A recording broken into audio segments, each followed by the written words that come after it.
Hello and welcome to another episode of Standard Killer Projects. As you can see behind me, I have the Chevy Spark here, and this is going to be our experiment car, so we're going to start doing some experiments on it. My original intention for this video was I wanted to set this thing up with gull wing doors, which are the doors that go from the bottom upward and swing off of a hinge. But in the process of me looking for parts, I ended up coming across a Lambo door kit, so this video is going to be all about doing a Lambo door kit. One of our affiliate vendors, Vevor, stocked one of these kits and was nice enough to send one to us for us to install and try out. So that's what we're going to do today. So this is the kit of parts they sent us. This is probably one of the most heavy-duty setups I've ever seen in my life. This J bracket weighs approximately about 20 to 25 pounds. The doors are nowhere near that heavy. It's obviously designed to be able to lift something like a truck door up. But this is a really awesome kit. We're going to try it out. We're going to install it onto the Spark. It comes with everything that you need, all the brackets, all the hardware, the shocks to lift the door up, and the heavy-duty mounts to cause the door to rotate up. Before we get going too far in this video, I wanted to make sure to thank one of our newest affiliate sponsors, Blackout Coffee Company. They make some pretty amazing coffee. These are actually my bags of coffee, and I drink their coffee regularly. Brutal Awakening is one of their more popular ones on the market at the moment.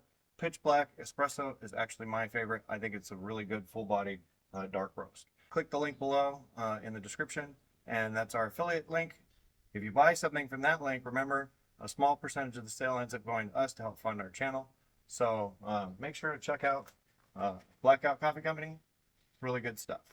So the very first thing that we're going to be doing is removing the positive lead off the battery so that we do not have power going to any place, because I'm going to cut all the wires that go through the door. So some of the first things that we're going to do to the car seem kind of counterintuitive as to what we're working on, because we're working on the doors. But you have to take the fender off to be able to mount the hardware assembly into here. The J mount is going to go right in this area. So the first area you're going to start is on the headlights. The headlights have a couple of screws that go into the top and the bottom of it. Here and here are the mounting locations. Then there's one more down here, which is actually behind the front of the bumper. So you're going to take a tool, you're going to pop the front edge of the bumper out. Can't do that all the way because the bottom edge down here is a T15 Torx. So you take the T15 Torx out, peel the bumper off, gives you access to that opening right there, which is the bottom mount for the headlight, which is right there. So once you get the headlight up and out of the way, you're going to start working on the fender itself. All right, so this is the passenger side fender off. I have it in the garage floor, and I'm going to show you where all the bolt holes are. This bottom one is actually hidden underneath a cap, which makes it difficult to access, and I'll show you on the car. There's also one of the bolts that's in this plastic piece in this area.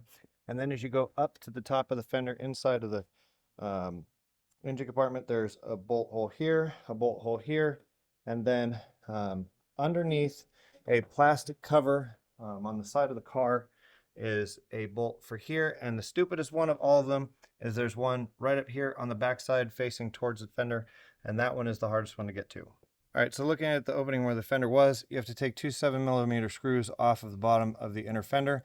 That allows you to move this plastic piece that is like a clip that goes over where the bolt hole is on the bottom, but there's also a 7mm that goes up. So you take the 7mm off, that gives you access to the 10mm that holds the fender in place. Then as you come up, this is the location where the other one is. It's actually attached to the hood mount in behind this plastic piece that you have to push back to be able to get access to it. The ones that are on the side of the car are underneath a decorative cover piece that sits right here, and you just use a pop tool to pull the pop pins off of it, and that gives you access to that top one in the back. One is buried back there on the plastic piece, one here, and then the one that is behind here, plastic cover piece is taken off, one here. All right, as you can see from this is roughly where your J mount is going to go, somewhere inside of the cab, and then it's going to attach to the inside of the door frame, approximately where the upper bolt goes, and then all your shocks and stuff will come off of that. I'm just holding this in place, which is very heavy. This thing's about 20 pounds.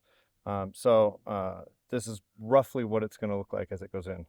All right, so the next thing that I did is the door catch stop mechanism. I cut it off with the Sawzall and then removed the 10mm bolt out of the end, so that just looks like this. If you're going to remove it so that you can keep this stuff, there are two 10mm bolts inside of here. You have to pull the door panel off and remove the piece. I still have to get the electrical off of here. So I'm going to end up cutting this out and snipping the wires because I don't care if any of the door stuff works. I just want the door to be able to do what I'm trying to do. If you're going to try and keep the wires, you're going to have to remove this boot off of it and fish all the wires back and forth, and then make an extension between the two so that it works with the new function of the door going vertical. All right, so it's been a couple hours since the last little bit of filming that I did, but the heat came into the day and it was about 100 degrees and I didn't really want to be out in it. Plus now we have a little bit of shade. The problem is now we also have the wind to compete with too. But what I had done beforehand was flattened out this section to allow the J-mount to lay into here. And then also inside of the door area here, there's a raised up section that I flattened out that'll be roughly where the mount sits along here. And I marked a couple areas where the bolt holes will go through. They want this thing to be tack welded in. They give some hardware to mount the plate on, not very big. It's actually not even big enough to mount anything to, with like a nut or anything from the back. So I had to go and pick up some hardware as well, some stuff that may work for this application, especially since this is only gonna be temporary. I'm just doing this for the fun of it. I'm gonna have to take the inner door panel off, and I'm gonna have to be able to get into this area, but I'm gonna pop some holes in here to mount this thing on. Okay, so like with any project that you've never done before, things just get funner and funner. I mocked up a couple of holes where I could see, and mocked up a couple on the door based on some drill holes that I had marked from the mounts that are set up on the plates. The problem is, this is the A-pillar, and it is about as thick as this, and there is no secondary hole. There's no secondary hole on the other side for me to be able to access it from the opening in the glove box, which would put me right in here. And I'm not going to put 6-inch bolts on it to get it to reach through that side, so that doesn't work. On the other side, I marked 3 holes for the mounts on that and drilled those, and then wanted to be able to access them, so I pulled the door panel off, which is right here, and then proceeded to get into here to see if I could get to those, and I can get to exactly 1. So doesn't really work out to use hardware, which means I'm going to have to go with how they originally intended for this to be installed, which was for me to weld it in. So it looks like I'll be tacking all around the frame, and this door is going to have to go back into place. All right, so this is definitely one of the silliest things I've ever done. Just welded that onto there and welded some welds inside to get the door in place. Now, there's nothing holding the door up, so when you open it, it's going to drop. But it is holding the weight of the door, and at the moment, you can take the door and you can lift it up out of the way. All right, just so you can see it from a wide view, the door does fall down a little, and then you pull the door out, and I can lift the door up, which means it is doing what it's supposed to do. But it's still going to take a little bit of work, because if I just let the door go down, it doesn't sit properly. I have to lift it up to get it to lock into place. There's still some shocks that I have to install over here. Once those are done, this door will work. All right, we had a bit of a change of plans yesterday. I wasn't able to work on the other side, but this morning I was able to work on and basically finish the functionality of this side. As you can see, I got a shock on. The other shock I ended up having to take off because it didn't work. But let's look at how the door actually functions now. Now you grab the door, it lifts up and out of the way and holds itself in place. And then when you go to close it, you bring it down and it shuts. It takes a little bit of slamming, but that's because it still needs more finessing to make it work 100% perfectly. Okay, when I originally installed this setup, I had installed the shocks in multiple locations trying to try out which location worked the best. This bottom one kept tearing it out, and the reason why is because these shocks are rated for about 150 pounds a piece, and unfortunately, the door itself only weighs about 50 pounds, so it was almost impossible to pull the door down. It was so much force on the shock that it ended up ripping the metal out of the bottom. So I welded it in place. I welded the shock mount in place, and then the other set of the shock mounts here, I had the other one mounted here, I can't remember now. The other problem that happened with that bottom shock is it was putting so much force it actually peeled the door away from here, and this is going to end up staying like this because of the fact that I would have to shim all this out and push it back to get it to close all the way, which it can be done, But for this, I don't really care. This is more of a play project than anything that needs to be done. But if you're going to end up having to do this, you may end up having to change the welds or break the welds on this front piece to be able to get it to lay down and then weld everything to where it needs to be. As you can see from the front, I got the shock mount here. I had one there. I tried one here. It's a lot of trial and error, but now that I know that this one's going to go here, that's basically where I'm going to put it on the other side. Okay, so on the J mount setup, it has these Allens, and they are the physical stop for how much travel the door can come outward as you're opening it. Then on the back side, this adjusts how much up and down you have on the door when it's in the down position. Also, this is supposed to be a physical stop in case of the fact that the door were to fall. I ended up having to trim it down because otherwise it stuck out so far there'd be no way to even have it'd function like a door at that point, and that's not the point of this. The point of this is to make it so that it travels up. So now it's trimmed just enough so that it allows the door to go up and by it. So as you can see, I got the fender back on the passenger side.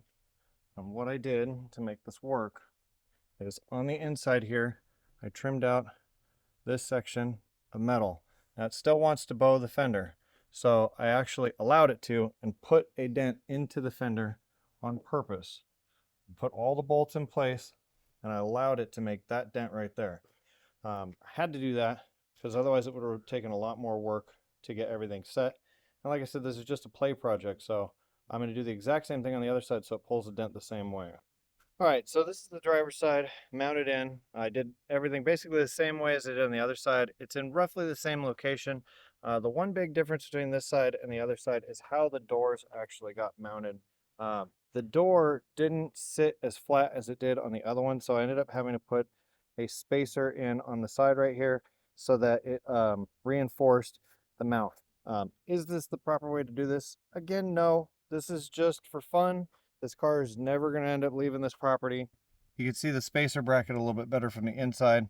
It's this piece that's added on right here. This is the only way to get it to line up and not be floppy. Another very important thing that I didn't mention is I ended up wrapping safety wire around these because this is now the only point of stopping except for a metal piece that goes into here, which I haven't installed yet because I have to cut the height of it so it doesn't require the door to go so far out. All right, so I'm at the point now where I've gotten the fenders on the other side and it's done. So let's check it out. You can see exactly how it looks on the car, completely done and set up. So Lambo doors are one of the coolest looking doors that they make, but they're also one of the most impractical. To get into this car, you have to step in with one foot and then lean out of the way to get around the door and then back. The only real useful time for a Lambo door is on a Lamborghini. They've designed those doors to completely clear the opening for the gap so you can get in and out properly. When people add them on to cars, they generally don't clear the opening enough to make it useful for most people. So the goal with this was to make it work, and we managed to do that. And it does work, and it is functional, and it does make the car look a lot more interesting with doors sticking way up in the air. But when it comes down to it, this isn't really a practical upgrade for any kind of car. Can a regular person do it? Yes. This is actually one of the cheaper kits on the market. It's roughly around $200. And again, I'd like to thank my affiliate sponsor, Vevor, for sending these to us. Their link is in the description below, so make sure to check them out. They have lots of really cool industrial stuff, and let me show you some of that stuff. So it looks kind of weird because I'm just showing a couple of hunks of metal on the ground, but those are actually clamp-on forklift forks for your tractor bucket. I got these through Vevor a couple years ago. I actually avidly buy stuff through them. They have kind of like industrial and farm stuff that you can buy at home and it's affordable. So definitely check out that link for Vevor. They're a great sponsor and they've always done good by us, so make sure to check them out. So let's talk about the project a little bit. I've got roughly about 12 hours in this job. I've done it over the course of 3 days. Splitting the time up 2 to 4 hours each day. Today was probably my easiest day. I've got maybe 2 hours in the day, finishing up putting in the fender and trimming it and putting the weird bend in the front of it so that it allows the door to open. So is this an easy job to do? I would consider this not a novice job. You definitely need to have some mechanical experience to do it, and even though it's taken me roughly 3 days, I did it on hot days while also dealing with fire smoke, so I couldn't film stuff. So could you do this at home? Yes, if you have the right tools. Let me show you everything that I use to install this. So besides the welder, all the tools you see on the floor there are all the tools that I use to do it. And the pile that's sitting a little further up, that pile is actually all the parts that came off of the car. So this is one of the funnest projects that we've gotten to do on the channel. We're doing a lot more strange and fun projects on this car. Some productive, some destructive. Eventually this car will just be completely wrecked, but that's coming later. So as always, thank you for watching. Please make sure to like, share, and subscribe, and we'll keep making more content.